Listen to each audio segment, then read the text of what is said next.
Well guys, oke, ketemu lagi dengan saya Arif. Di kesempatan kali ini saya akan membahas tentang English as International Language dan juga English as a Foreign Language. Mulai dari kontroversinya yang sekarang sebenarnya masih belum banyak yang mengerti hal tersebut. Nah, oleh karena itu kami akan berusaha untuk menggali lebih dalam lagi agar teman-teman dapat pengetahuan baru tentang EIL dan EFL dan implikasinya dalam dunia pembelajaran serta pengajaran. Nah, sekarang saya sudah ditemani oleh salah satu narasumber, Mas Farouk Ubaidillah. Sekarang lagi bertugas di Universitas Negeri Malang sebagai salah satu tim percepatan publikasi jurnal internasional. Nah, beliau sudah pernah membahas tentang EIL dalam salah satu jurnalnya yang dipublikasikan di TESOL Korea gitu. Di TESOL, di Asia TEFL. Oh, di Asia TEFL karena di TESOL juga. Nah, sudah 2 jurnal yang beliau hasilkan dari tulisannya yang membahas tentang perspektif guru bahasa Inggris di Indonesia terhadap EIL itu sendiri. Lebih khusus kepada standarisasi, begitu ya?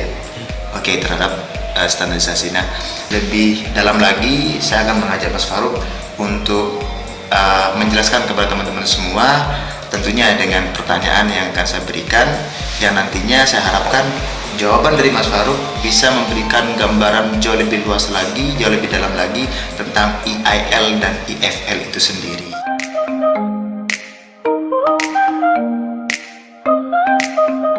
Perlukah standarisasi dalam dunia pembelajaran dan pengajaran bahasa Inggris? Pertanyaannya bagus sekali ya, tapi saya juga tidak bisa menjawab langsung iya atau tidak. Cuma mungkin penting saya sampaikan dulu bahwasanya selama ini memang pengajaran bahasa Inggris kita di Indonesia banyak mengadopsi norma-norma, perspektif maupun gaya maupun strategi dari Barat, dari negara-negara Barat seperti Amerika, Inggris, Australia dan Kanada mungkin ya. Sehingga kita mungkin bisa merenung dan melihat bahwa metode-metode yang ada dalam pengajaran bahasa Inggris kita maupun konsep maupun perspektif sedikit banyak yang tidak sesuai dengan karakter dan ciri khas negara kita. Sehingga kalau ditanya apakah perlu standar, sedangkan para peneliti di luar sana beranggapan bahwasanya standarisasi dalam pengajaran bahasa Inggris itu harus yang merujuk ke negara-negara yang sudah maju itu tadi, Amerika, Australia, dan Inggris dan juga Kanada ya. Tapi faktanya memang karena kita, masyarakat kita di Indonesia punya karakter-karakter sendiri yang lokal, sehingga untuk menggunakan standarisasi dalam pengajaran bahasa Inggris, baik itu dalam pengujian, testing ya, seperti TOEFL dan IELTS gitu ya. TOEFL, IELTS, TOEIC yang merujuk ke negara-negara maju, saya kira kurang pas kalau ada standarisasi dalam pengajaran bahasa Inggris, karena memang faktor itu tadi bahwa kita negara berkembang, Indonesia dan beberapa negara berkembang lain seperti Cina, Jepang, kita masing-masing memiliki karakter dan ciri khas sendiri dalam mempelajari bahasa, dalam mengajar bahasa sesuai dengan gaya kita. Jadi kalau meniru mereka sebagai standar, saya kira kurang pas ya. Mungkin teman-teman masih bingung ya antara ciri khas atau mungkin karakter bahasa dari negara-negara non-English country dengan apa yang disebut dengan standarisasi itu sendiri. Nah, mungkin Mas Farouk bisa lebih jelaskan lagi standarisasi dalam hal ini itu maksud seperti apa gitu. Istilah standar dalam pengajaran bahasa Inggris sangat banyak digunakan dan masuk tidak hanya di dalam kelas, yaitu dengan metode-metode yang katanya standar yang mengambil dari negara barat ya, seperti Amerika, Inggris, dan Australia, tapi juga dalam hal testing atau pengujian. Misalkan kita masih banyak menggunakan pertanyaan-pertanyaan yang berasal dari TOEFL, IELTS untuk mengukur kemampuan berbahasa siswa kita. Nah, seperti itu kalau kita melihat kurang cocok karena siswa kita belum tentu mereka akan menggunakan bahasa Inggris yang dipelajari di kelas dengan orang-orang yang ada di Amerika, sehingga ketika testing ini, alatnya ini dijadikan standar, tentu kurang pas. Oh gitu. Berarti persoalannya adalah masalah kesesuaian saja.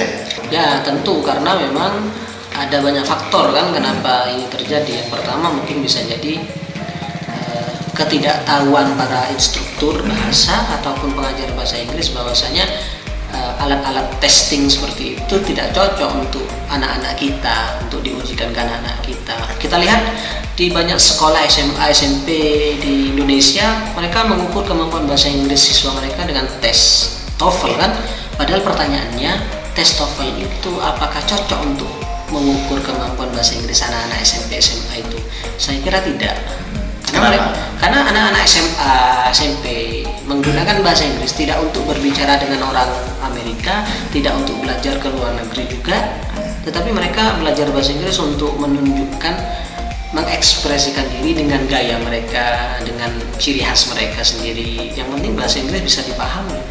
Berarti yang jadi target tujuannya kita mempelajari bahasa Inggris dengan menggunakan standar internasional, bukan standar American atau British, itu lebih difokuskan kepada pemahaman, komprehensinya begitu. Misal contoh, satu ketika banyak anak-anak siswa-siswa juga menanyakan, teman saya itu sebenarnya tahu maksud saya, tapi dia selalu menyalahkan saya karena aksen saya, karena saya nggak menggunakan American style, saya nggak menggunakan British style, saya menggunakan Japanese style misalnya begitu ya. Nah, tetapi mereka memahami maksud dari apa yang dibicarakan. Dan apakah itu yang dimaksud dengan dampak negatif dari penggunaan standarisasi itu sendiri? Betul, ini sangat banyak terjadi di sekitar kita. Jadi penjajahan bahwa standar bahasa Inggris yang merujuk ke Amerika, Inggris, Kanada, dan Australia itu adalah bahasa Inggris yang terbaik. Sehingga dampak negatifnya adalah ketika kita atau anak didik kita berkomunikasi dengan bahasa Inggris tetapi dengan gaya lokal, misalkan logat Madura, logat Jawa, Sunda, dan lain-lain, yaitu disalahkan. Padahal pesan yang disampaikan dalam komunikasi itu bisa dipahami dengan mudah. Kita lihat contohnya seperti Pak Jokowi ketika beliau berpidato menggunakan bahasa Inggris di Global Summit beberapa tahun yang lalu. Gaya bahasa Inggris Pak Jokowi sangat terdengar khas Jawa Tengah kan, Solo. Ini lagi sensitif nih, sensitif. Ya, tapi kan buktinya pesan yang disampaikan Pak Jokowi sangat bisa dipahami, bahkan lebih mudah dipahami bahasa Inggris Pak Jokowi karena menggunakan their local accent gitu ya. Nah, itulah yang perlu kita pahami, bahwasanya standarisasi dalam pengajaran bahasa Inggris yang merujuk ke barat, negara barat, sudah tidak sesuai lagi untuk diaplikasikan di dalam kelas. Memang seperti itu. Karena tujuan kita berkomunikasi menggunakan bahasa Inggris memang untuk intercultural understanding, jadi pemahaman lintas budaya. Jadi pemahaman berkomunikasi dalam bahasa Inggris itu adalah untuk mengekspresikan ide kita, kemudian mengekspresikan karakter kita dengan medium bahasa Inggris sebagai bahasa internasional tentunya kan, dengan berbagai macam orang yang berasal dari negara-negara berbeda. Nah, dari banyak orang yang berasal dari negara berbeda ini, ketika mereka bertemu dalam suatu forum berbahasa Inggris, mereka membawa karakter bahasa mereka sendiri-sendiri. Orang Cina yang berbicara bahasa Inggris, mereka logatnya pasti ada logat Cina kan. Orang India juga, mereka mengucapkan writing bukan seperti orang Indonesia, Singapura ada Singlish. Nah, dalam komunikasi itu muncul sebuah intelligibility istilahnya. Itu adalah pemahaman, saling memahami, saling mengerti pesan yang disampaikan. Tujuan utamanya itu sebetulnya. Jadi tidak perlu harus menyalahkan atau mendewa-dewakan gaya berbicara, gaya menggunakan bahasa Inggris yang seperti native speaker atau penutur asli dari Amerika itu.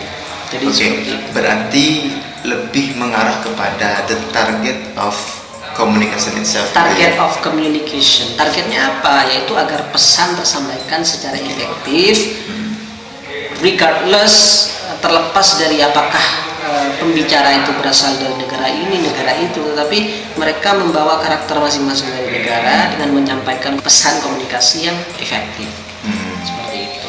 Oke. Nah, itulah yang sebetulnya oleh para pakar seperti Kacru, Word Englishes, kemudian Jennifer Jenkins, English as a Lingua Franca, dan Andy Kirkpatrick yang dikampanyekan selama ini, yaitu sebuah usaha untuk decolonizing English. Jadi sebuah usaha untuk melepas kolonialisme bahasa Inggris utamanya di negara-negara berkembang. Jadi agar kita memunculkan karakter kita masing-masing. Oke, kembali lagi kepada salah contoh pronunciation maupun vocabulary standarisasi yang selalu kita pakai dalam pengajaran maupun pembelajaran di Indonesia ya. Kita mungkin sudah sering ya mendengar istilah common errors, common mistakes gitu ya.